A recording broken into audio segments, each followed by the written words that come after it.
Professor Murali Manohar sir ఎక్కడ పంచాయతీ ఉన్నా ఎక్కడ కింది కులాలకు సంబంధించి ఉన్నా కానీ అన్కాంప్రమైజింగ్ ఫైట్ ఏడ చూసినా కానీ నేను చూస్తున్నా, నేను స్టూడెంట్ వేసినప్పటి నుంచి చూస్తున్నా.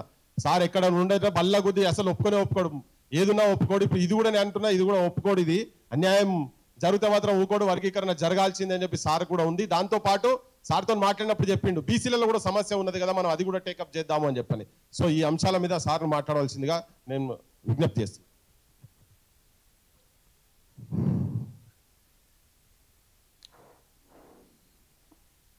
సభాధ్యక్షులు మిత్రులు పృథ్వీ, సభకు విచ్చేసిన మిత్రులందరికీ నమస్కారం. ముందుగా ఎస్సీ వర్గీకరణను నేను సంపూర్ణంగా సమర్థిస్తున్నాను.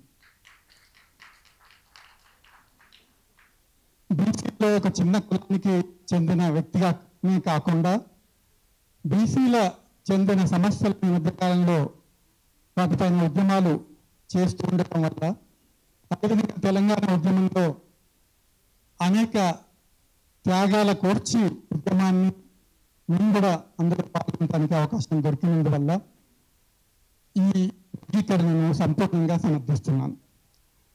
అంతేకాకుండా ఇక్కడ ఒక విషయాన్ని కూడా నేను మీ ముందు చెప్పదలుచుకున్నాను. అదేంటంటే, మాకు సామాజికంగా రాజకీయంగా చైతన్యం కలగడానికి మందకృష్ణ మాదిగ చేసిన ఉద్యమమే ప్రధాన కారణం అని నేను చాలా గర్వంగా చెప్తున్నాను. ఎందుకంటే అనేక సమస్యలపైన ఉద్యమాలు చేస్తూ సమాజాన్ని జాగృతం చేసే దిశగా ముందుకు తీసుకెళ్లిన వాళ్ళల్లో తెలంగాణ ఉద్యమంతో సహా మందకృష్ణ మాదిగ ముందుంటాడు అన్న విషయాన్ని మనం తప్పనిసరిగా అంగీకరించాల్సిందే. కాబట్టి ఈ యొక్క ఎస్సీ వర్గీకరణ అన్న సమస్య తెలంగాణ సమాజాన్నే కాకుండా ఎక్కడైతే ఈ సమస్య దేశవ్యాప్తంగా ఉందో అంతటా కూడా ఇది ఇప్పటి వరకు అపరిష్కృత సమస్యగానే మిగిలిపోయింది.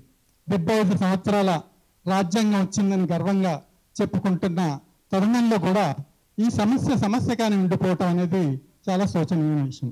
అయితే నేను అనుకుంటున్నానంటే, సుప్రీంకోర్టు జడ్జిమెంట్ వచ్చిన తర్వాత ఇది ఒక క్లోజ్డ్ అంశంగా నేను భావిస్తున్నాను. అంటే వర్గీకరణ అనేది తప్పనిసరిగా జరిగి తీరుతుంది. అయితే ఎలా జరగాలి అన్న దాంట్లోనే ఇప్పుడు కమిషన్స్ వేయటం జరిగింది. కాబట్టి కమిషన్ ఇచ్చిన రికమెండేషన్స్, అదేవిధంగా అన్ని ప్రజా సంఘాలు చేసిన సూచనల ఆధారంగా రాజ్యాంగబద్ధంగా ఈ వర్గీకరణ జరుగుతుందని తప్పనిసరిగా ఆశించాలి. అయితే ఈ వర్గీకరణ ఎందుకు జరగాలి అన్న దాంట్లో సుప్రీంకోర్టు చాలా స్పష్టంగానే చెప్పింది. మాదిగలకు అన్యాయం జరిగింది కాబట్టి ఎస్సీ కులంలో ఉన్న ఈ మాదిగ ఉపకులాలకు జరిగిన అన్యాయాన్ని సరిదిద్దటానికి వీలుగా వర్గీకరణ అనేది జరగాలి. ఆ వర్గీకరణ ఏ విధంగా చేస్తే ఇంతవరకు చారిత్రాత్మకంగా జరిగిన అన్యాయాన్ని మళ్ళీ ఇక ముందు జరగకుండా చూడటానికి ఎలాంటి ప్రాతిపదికల పైన ఈ వర్గీకరణ చేయాలో ఇప్పుడు నిర్ధారించాల్సిన ఆవశ్యకత ఉంది. అయితే ఈ చాలా వరకు ఇప్పుడు మనం చర్చను కనుక చూసినట్లయితే బయట జరుగుతున్న చర్చ, మేధావులు అనబడే వాళ్ళు చేస్తున్న చర్చ, ఇప్పుడు ఏంటంటే అన్యాయం జరుగుతున్న మాట వాస్తవమే, కానీ మనం విడిపోకుండా చూడాల్సిన బాధ్యత ఉంది. ఇప్పుడు బీసీల సమస్య వచ్చినా ఇదే మాట్లాడతారు. బీసీలు విడిపోకుండా ఉండాలంటే కాస్ట్ సెన్సస్ చేయొద్దంట. అదేవిధంగా ప్రజలు విడిపోకుండా ఉండాలంటే, హిందువులు విడిపోకుండా ఉండాలంటే సెన్సస్ చేయొద్దన్నట్టు. విడిపోకుండా ఉండాలంటే వర్గీకరణ కూడా చేయొద్దు. మాల మాదిగలు లేదా ఎస్సీ కమ్యూనిటీ విడిపోకుండా ఉండాలంటే వర్గీకరణ చేయొద్దు అని ఒక ఆర్గ్యుమెంట్ ఇప్పుడు వాళ్ళు ప్రపోజ్ చేస్తున్నారు. కానీ వాస్తవానికి నేనేది ఏంటంటే, వర్గీకరణ ద్వారా మాత్రమే ఎస్సీల ఐక్యత సాధ్యమవుతుంది. ఎస్సీల ఐక్యతకు వర్గీకరణ ఒక మొదటి మెట్టు. ఎందుకంటే సైకలాజికల్గా మనమంతా ఒకటే అన్న భావన ఎప్పుడు వస్తుందంటే, మనమంతా సమానం అన్న భావన వచ్చినప్పుడు మాత్రమే. కాబట్టి ఇప్పుడు అసమానత అనేది ఎస్సీలలో ఉన్న సమస్య కాబట్టి అసమానత లేకుండా రాజ్యాంగబద్ధంగా వర్గీకరణ చేసినట్లయితే, ఎందుకంటే వర్గీకరణ అనేది ఒక రాజ్యాంగబద్ధమైన అంశం, ఒక సామాజిక న్యాయబద్ధమైన అంశం, అసమానతలు రూపుమాపడానికి ఉపయోగపడే అంశం. ఈ దేశంలో కంప్లీట్ ఈక్వాలిటీ, అదేవిధంగా ఈక్వల్ ఆపర్చునిటీస్, అదేవిధంగా అన్ని రంగాలలో అందరికీ సమాన అవకాశాలు జరగాలంటే అది వర్గీకరణ ద్వారా మాత్రమే అవుతుందని ఇప్పుడు మన చర్చలో ప్రధానమైన అంశం. కాబట్టి వర్గీకరణ అనేది తప్పనిసరిగా చేయాల్సిందే. ఇక్కడ మీకు ఒక చిన్న స్టాటిస్టికల్ ప్రజెంటేషన్ అనేది మీ ముందు ఇస్తాను నేను. ఇది ఆంధ్రప్రదేశ్లో ఎప్పుడు జరిగిందంటే ఈ సర్వే 1994లో జరిగింది. మీరందరికీ విని ఉంటారు. హానూరావు నివేదిక యునైటెడ్ ఆంధ్రప్రదేశ్లో 1994లో అధ్యయనం జరిగింది. ఈ అధ్యయనంలో ఆంధ్రప్రదేశ్లో అన్ని కులాలను అధ్యయనం చేయటం జరిగింది. చాలా మ్యాసివ్ డేటా కలెక్ట్ చేయటం జరిగింది. ఆంధ్రప్రదేశ్ నూక్ అండ్ కార్నర్స్లో ఈ యొక్క పరిశోధకులు వెళ్ళి సమాజానికి సంబంధించిన సామాజిక, ఆర్థిక, రాజకీయ అంశాలను, సాంస్కృతిక అంశాలకు సంబంధించిన అనేక సమాచారం సేకరించడం జరిగింది. వాళ్ళు ఏం చేశారంటే మొత్తం ఆంధ్రప్రదేశ్లో ఉన్న అన్ని కులాలను వాళ్ళ స్థాయి ఎక్కడుంది, social, economic, political, cultural status ఏ విధంగా ఉంది అని ఒక స్కేల్ ఇచ్చారు వాళ్ళు. ఆ స్కేల్లో వాళ్ళు ఏం చెప్పారంటే హానూరావు నివేదికలో 10,000 పాయింట్స్ ఇచ్చారు. ఈ 10,000 పాయింట్స్లో అత్యధికంగా ఎన్ని పాయింట్స్ సాధిస్తే ఆ కులం టాప్లో ఉంటుంది ఆంధ్రప్రదేశ్లో. వాళ్ళు చెప్పిన డేటా ప్రకారం బ్రాహ్మిన్స్ 9,999 పాయింట్స్తో అగ్రభాగానే ఉన్నారు ఆంధ్రప్రదేశ్లో. This is 1994 data. అంటే ఇప్పుడు 1994 తర్వాత ఈ దేశంలో ఈ న్యూ ఎకనామిక్ పాలసీ వచ్చిన తర్వాత ఇంకా విభేదాలు పెరిగిపోయాయి, అసమానతలు పెరిగిపోయాయి. అంటే ఇప్పుడు ఇంకా అసమానతలు ఎక్కువగా ఉన్నాయని మనం అనుకోవాలి. కమ్మ కాస్ట్ 8,922 పాయింట్స్ వచ్చాయి దానికి. రెడ్డి కాస్ట్ 7,924 పాయింట్స్ వచ్చాయి. వెలమ కాస్ట్ 7,507 పాయింట్స్ వచ్చాయి. వైశ్య కాస్ట్ 7,332 పాయింట్స్ వచ్చాయి. కన్వర్టెడ్ క్రిస్టియన్స్ 5,103 పాయింట్స్ వచ్చాయి. కాపు కమ్యూనిటీ 4,903 పాయింట్స్ వచ్చాయి. అంటే 5,000 పాయింట్స్ పైన మొత్తం అగ్రకులాలు ఉన్నాయి ఆంధ్రప్రదేశ్లో. వీళ్ళు అంత డేటా తీసి, ఇంతకుముందు చెప్పాను, economic data, social data, cultural data, political data collect చేసి వాళ్ళు అరైవ్ చేసిందంటే 5,000 పైన ఉంటారు. ఇప్పుడు మాదిగలు ఎక్కడ ఉన్నారో చూద్దాం. మాల వాళ్ళు 2,680 పాయింట్స్తో వాళ్ళు ముందున్నారు. మాదిగ వాళ్ళు 1,985 పాయింట్స్లో వాళ్ళకన్నా చాలా వెనుకబడి ఉన్నారు. అంటే మీరు ఏ విధంగా చూసిన data, social, economic, political, cultural data చూసినట్లయితే అన్ని రంగాల్లో మాదిగలు అత్యంత వెనుకబడి ఉన్నారని ఈ యొక్క ఫీల్డ్ డేటా అనేది మనకి చెప్తుంది. ఇంకా బీసీలకు సంబంధించిన డేటా కూడా ఇందులో ఉంది. చాలా వెనుకబడ్డ కులాలు కూడా ఇంకా అత్యధికంగా సంచార జాతులకు చెందిన కులాలు ఇంకా కిందికి ఉన్నాయి.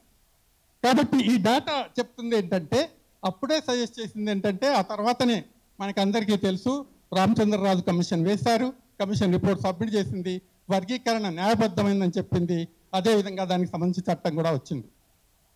కానీ ఆ తర్వాత అనేక రాజకీయ కారణాల వల్ల వర్గీకరణను మళ్ళీ మొదటికి తీసుకొచ్చిన విషయం మనకు ఆంధ్రప్రదేశ్లో జరుగుతూనే ఉంది. పూర్తి రాజకీయ పార్టీలన్నీ పైకి మాట్లాడేది ఒకటి, లోపల చేసేది ఒకటి. ప్రభుత్వాన్ని పాలించిన రూలింగ్ పార్టీస్ కూడా అన్ని రాజకీయ పార్టీలు, ఆధిపత్య కులాలకు చెందిన అన్ని రాజకీయ పార్టీలు పైన మాట్లాడేది ఒకటి, లోపల చేసేది ఒకటి.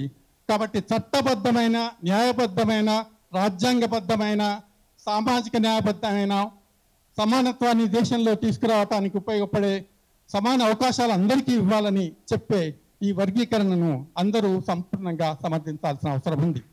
ఇక్కడ ఇంకొక విషయాన్ని మీ గుర్తుకు తీసుకొస్తున్నాం. ఈ మధ్యకాలంలో కమిషన్ వేయటం జరిగింది కేంద్రంలో, రోహిణి కమిషన్. రోహిణి కమిషన్ బీసీల వర్గీకరణ గురించి మాట్లాడుతుంది. ఏ విధంగానైతే ఆంధ్రప్రదేశ్ ఉన్నప్పుడు 1970లోనే బీసీల వర్గీకరణ జరిగింది. ఏబిసిడి గ్రూప్ అప్పుడు వర్గీకరణ చేశారు. ఈ గ్రూప్ తర్వాత యాడ్ చేశారు. ఏబిసిడిఈ గ్రూపులు ఇప్పుడు బీసీలలో ఉన్నాయి. అయితే చాలా ఏళ్ల కింద డేటా పట్టి చేశారు కాబట్టి మళ్ళీ వాటిని రీఫార్ములేట్ చేయాల్సిన అవసరం ఉందని మేము కూడా భావిస్తున్నాం. కానీ స్థానిక సంస్థలలో వర్గీకరణకు ఫాలో కావటం లేదు, రిజర్వేషన్స్ ఫాలో కావటం లేదు. ఇప్పుడు కాంగ్రెస్ పార్టీ మేనిఫెస్టోలో పెట్టింది కాబట్టి బీసీ వర్గీకరణ ద్వారా ఎన్నికలు జరుపుతుందని మేము ఆశిస్తున్నాం, మేము డిమాండ్ చేస్తున్నాం. అదేవిధంగా ఎస్సీ వర్గీకరణ కూడా చేసి ఆ వర్గీకరణ ఆధారంగా కూడా స్థానిక సంస్థలలో తప్పనిసరిగా ఈ వర్గీకరణ ఫాలో కావాల్సి ఉంటుంది. ఆ తర్వాత అసెంబ్లీ, పార్లమెంటుకు తర్వాత మనం వెళ్ళాల్సిన అవసరం ఉంటుంది. కాబట్టి ఇది ఫాలో కావాల్సిన అవసరం ఉందని మేము డిమాండ్ చేస్తున్నాం. అయితే రోహిణి కమిషన్ అన్ఫార్చునేట్ థింగ్ ఏంటంటే 2017లో వేయటం జరిగింది. రోహిణి కమిషన్ 2023లో రిపోర్ట్ సబ్మిట్ చేసింది. దాన్ని 13 సార్లు బీజేపీ గవర్నమెంట్ ఎక్స్టెన్షన్ ఇస్తూ పోతుంది. చివరికి 2023లో సబ్మిట్ చేశారు, కానీ బీజేపీ గవర్నమెంట్ దాన్ని యాక్సెప్ట్ చేయడం జరగలేదు. ఆ రిపోర్టును యాక్సెప్ట్ చేసిందా, చెత్తపుట్టలో వేసిందా, లేదా దాన్ని అమలు చేయబోతున్నారా అన్నది ఇంతవరకు తెలియదు. కానీ national BC backward class commission మాత్రం ఆ వర్గీకరణను యాక్సెప్ట్ చేసింది. దాన్ని అమలు చేయాలని కోరుకోవటం కూడా జరిగింది. గవర్నమెంట్ ఇంతవరకు ఆ డేటా బయట పెట్టడం ఇష్టం లేదు. కానీ బీజేపీ గవర్నమెంట్ మాత్రం ఆ డేటాను ఆల్రెడీ ఉపయోగిస్తున్నట్టు వార్తలు వస్తున్నాయి. అందులో ప్రధానంగా 4 రకాలుగా వర్గీకరించారు. ఒకటి బెనిఫిటెడ్ అడెక్వేట్లీ, అది 2% బీసీలు మాత్రమే బెనిఫిటెడ్ అడెక్వేట్లీ అని రోహిణి కమిషన్ డేటా ఆధారంగా చెప్పింది. లెస్ బెనిఫిటెడ్ 6% చెప్పింది. లీస్ట్ బెనిఫిటెడ్ 9% చెప్పింది. నాట్ ఎట్ ఆల్ బెనిఫిటెడ్ అది 10% కేటగరైజ్ చేసి వాళ్లకు ఇవ్వాల్సిందిగా పేర్కొనడం జరిగింది. అంటే 97 కులాలు బెనిఫిటెడ్ అడెక్వేట్లీ, 328 కులాలు లెస్ బెనిఫిటెడ్, 534 కులాలు లీస్ట్ బెనిఫిటెడ్, 1674 కులాలు నాట్ ఎట్ ఆల్ బెనిఫిటెడ్. అంటే ఇవన్నీ సైంటిఫిక్ డేటా ఆధారంగా రోహిణి కమిషన్ సజెస్ట్ చేసింది ఏంటంటే ఈ వర్గీకరణ నేషనల్ స్థాయిలో కూడా బీసీల వర్గీకరణ జరగాల్సిన అవసరం ఉంది. అదేవిధంగా వాటిని అమలు చేయటమే కాకుండా అటు నేషనల్ లెవెల్లో రిజర్వేషన్స్లో కూడా, ఎడ్యుకేషన్, ఎంప్లాయ్మెంట్లో కూడా ఈ వర్గీకరణ అమలు చేయాల్సిన అవసరం ఉందని పేర్కొనడం జరిగింది. కాబట్టి ఈ సభాముఖంగా నేను తెలియజేసేది ఏంటంటే బీసీ వర్గీకరణను జాతీయ స్థాయిలో ఒప్పుకోవాల్సిన అవసరం ఉంది. రాష్ట్ర స్థాయిలో ఇప్పుడు చేయాల్సిన అవసరం ఉంది. స్థానిక సంస్థలలో ఈ వర్గీకరణ ఆధారంగా ఎన్నికల్లో ఈ చిన్న కులాలకు అవకాశం ఇవ్వాల్సిన అవసరం ఉంది. అదేవిధంగా ఎస్సీ వర్గీకరణ కూడా జరిగి వాళ్ళకు కూడా ఆ వర్గీకరణ ఆధారంగానే లోకల్ బాడీస్లో వాళ్లకు రిజర్వేషన్ ఇవ్వాల్సిన అవసరం ఉందని కోరుకుంటూ ఈ ఉద్యమంలో నేను కూడా భాగస్వామిని అవుతానని చెప్తూ నాకు ఇచ్చిన అవకాశానికి మిత్రులందరికీ కృతజ్ఞతలు చెప్తూ ఇస్తున్నాను. Thank you very much. SC వర్గీకరణకు సంపూర్ణ మద్దతు తెలుపుకుంటూ బీసీలలో కూడా ఇంకా ఏబీసీలో ఇంకా కనీసం అంటే మొన్న మీటింగ్లో చర్చ వచ్చిండే 70 బీసీ కులాలకు సంబంధించినటువంటి వాళ్ళు కనీసం వార్డు మెంబర్ కూడా ఇంకా కాలేదు అనేది అటువంటి అంశమే. అంటే వాళ్ళ న్యాయం వాళ్ళకు దక్కాలని వాటి మీద కూడా ఏ కమిషన్స్ రిపోర్ట్ ఇచ్చినా అమలు జరుగుతలేవని. ఇప్పుడు ఇది కూడా వర్గీకరణ సంబంధించినటువంటిది కూడా ఏ కమిషన్స్ అయినా కానీ రిపోర్ట్ మాత్రం చేయాలని చెప్పారు, కానీ అమలు మాత్రం ఇంకా నోచుకోలేదు. దానికి సంపూర్ణ మద్దతు తెలిపిన సార్ ప్రొఫెసర్ మురళీ మనోహర్ సార్కు ధన్యవాదాలు.